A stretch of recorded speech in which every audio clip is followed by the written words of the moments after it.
В Туве активно продолжают готовиться к выставке-форуму, которая проходит в Москве. Для полного погружения в быт тувинцев приняли решение изготовить тарган. В центре юрты на земле находится очаг с железным тарганом на 3 ножках для приготовления пищи. Огонь очага обогревает и освещает юрту.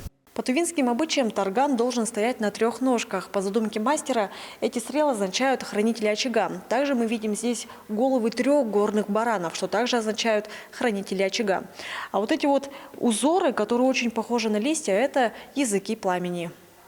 Время поджимало. Тогда приняли решение найти мастера, который изготовит тарган в кратчайшие сроки. Эресол Тамдыёл – самобытный мастер с опытом работы более 30 лет. Он изготавливает изделия не только из дерева, но и из металла. Всего лишь за 5 дней у него получился роскошный тарган. Работа по таргану состоялась из варки и пайки. Приступил к работе по просьбе Национального музея. Уложился в кратчайшие сроки. Если правильно, то можно сделать и без пайки. Здесь изображены 3 стрелы в смысле охраны очага и 3 головы горных баранов в смысле охраны очага и 3 головы горных баранов, которые символизируют как сын, отец и дедушка. Тарган – это вещь, которая используется во многих народах. Все предметы, сделанные из металла и дерева, хранятся в фонде этнографии, в котором работает хранитель Энда Камбу. Она рассказала, что в хранилище насчитывается около 20 тарганов, украшенных орнаментами.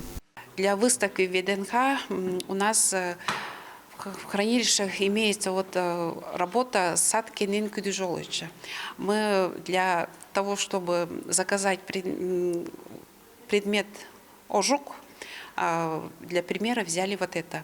А второе, оригинал тоже тагана у нас привезен с 1970-х годов с Чахольского района. Вторым экземпляром была подлинный предмет тоже с головами.